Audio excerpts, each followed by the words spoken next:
So, ayan guys, ano yung supply girl. So, as you can see, shiny siya. Nagiging shiny yung buhok.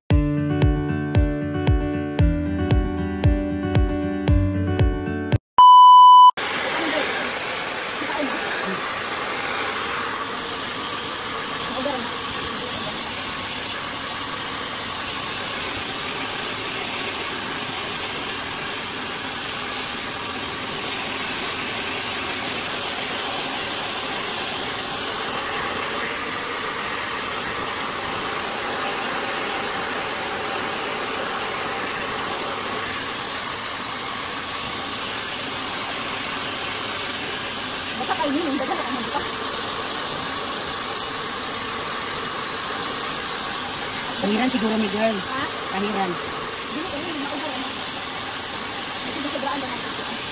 Pagkakiyam-kiyam ano eh. Oo. Oo.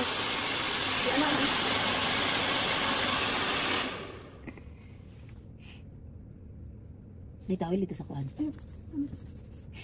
Be.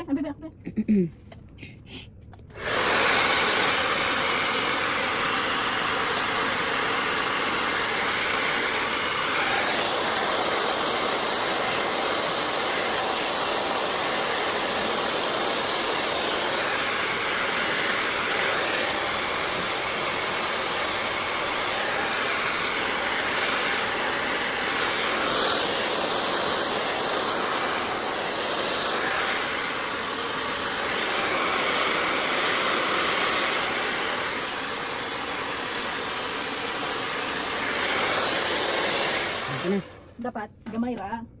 Wait lang. Dapat ga dili siya kaayo basta. Malay pa nato. Wrong move. Ayun na. At least bala na pero halang na siya girl. Halang sa mata.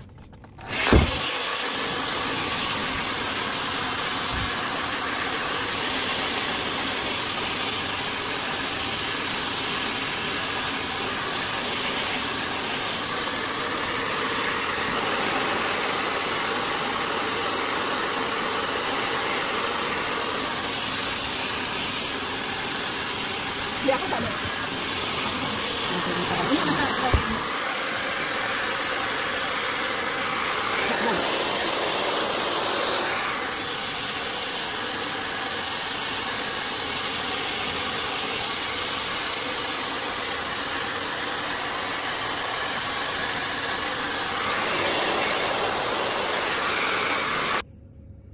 So guys, ito na yung result after na yung buhok. Binabad ko lang siya ng 30 minutes. 30 minutes lang. So, ganyan na yung result niya. Girl, as you can see, girl, unsa may result, girl. The same ba sa katong first na pag-picture ni mo, dili? Tong sa first, pa nga wala naka-apply. Girl! Not the same. Dili ba? No. So, guys, ito na yung result. Result niya na after na siya na ma-blower. Blow dry, hindi na siya kailangang banlawan guys. So ganito yung magiging resultan niya. So ayan na, hindi na basa. Na blow dry ko na siya.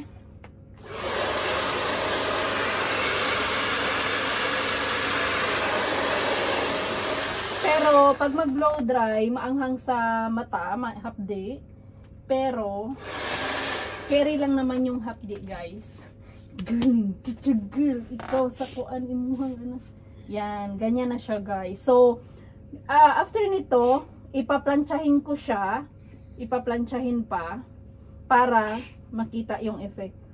In fairness, walang may natatangkad. Hoy! Wow! Yan, ganyan na yung effect niya guys. So, 3 days ko yung hindi diluguan. Shiny na siya. Shiny ba girl?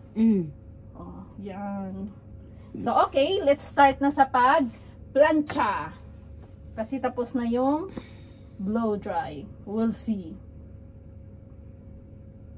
So, ayan guys, paplansyahin natin. Paplansyahin na niya. Para, tigas. nga naman na siya. Para umano yung gamot. Dapat yung plancha nyo is, hindi gaanong mainit. May blower ka dire? Or wala? Naaman. So, di na ako nadalon sa bibis. Hindi na. Plansya lang kaya ang ako ginaplansya katong pangkulot. Okay. So, plansyahin ng ano, hindi siya gaanong kailangan na mainit guys para hindi masira yung buhok natin. Maganda siya. Straight. Nagit siya ba? So, tinry ko lang naman to guys kasi nakita ko nga sa ano, hindi na natin kailangan magpasalon. So, ganito lang ano natin. Nag-trending kasi to sa TikTok din, kahit sa Facebook din, na maganda siya gamitin. Treatment na din siya para sa mga ano na buhok, yung nasisira na yung buhok nyo. Ganun. Yung nagpakulay, Yung mga nagpa-highlight. nagpakulay, tapos pa-highlight, balayage, Pariband. pariband. So, Ito yung solusyon. so tingnan natin, we will see after na ma-plancha kung anong magiging result niya. So, i-vlog ko na ko na yung mga sa sunod. So, yes. So, yung pagplancha guys, nakadepende sa inyo kung gaano karami yung buhok na anuhin nyo, makapal ba or manipis. Pero I think mas maganda na hindi gaano makapal para maplansya ng maayos. Diba girl? Ang saan girl namatay? Saman, ayaw pinduta po ng... Ayaw po di pinduta. Ginapindot man ang mo. Kamawakan man. Dili ka gunit oh. Magunitan po ang by number. Dili ka gunit o ana ba? Ana ba magplansya ka? Dili man na siya init. Dili ka magplansya gunit o ana oh. Na ba wait? Wala pa na diba? Hindi lang. Dapat plansya. Nindot siya, Oh, I feel na sobrang lambot ng buhok ko guys. Di ba malambot girl? Stretch siya. Hindi kagaya ng una, makikita nyo mamaya, ipapakita ko rin sa video yung before ko na hair. Ana abaw, dili ka. Ano, dili na siya mamatay. Na. Dili na init. So before and after ng ano, titingnan natin kung ano yung ano nito. Kalabasan. Yes, yung result niya before and after.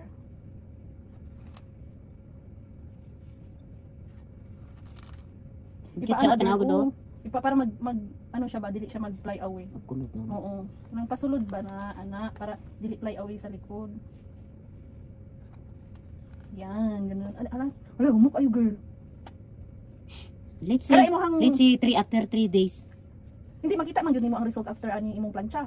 Makita naman nimo. Hindi, gusto na ko mabalaan ka ng pila gid siya ka. 3 days gani nga nakaagi naman kog Adlaw. Brazilian.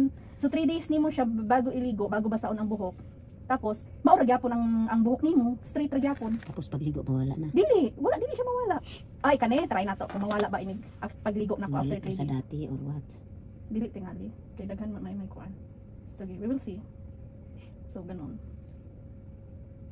Tingnan natin anong result. Anong Anong kalabasan? result.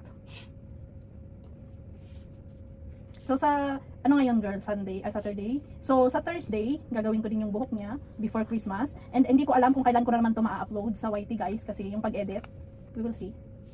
Hello, feel ko ang ano girl. Feel ko ang lambot ng buhok ko girl. Ang gaan ng feeling.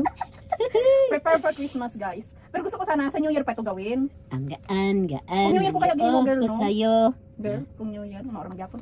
Maragya po ni istorya, hindi mo dugay ni. 6 months. 3 to 6 months ang tagal niya. Okay, we will see. Ang kanyang ano. Pero titingnan natin.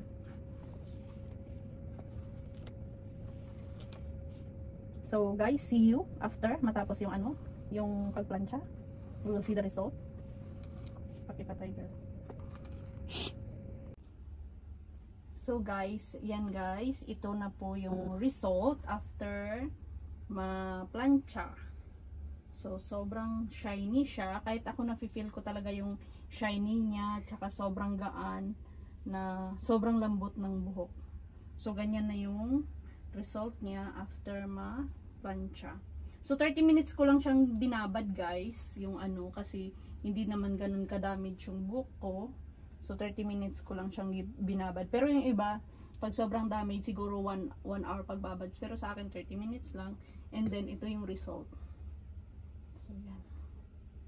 Yung result nitong Botox sa Kiraband Ultra Ionic Brazilian Botox. So ayan siya guys. So this is the result. Ipakita ko yung before and after.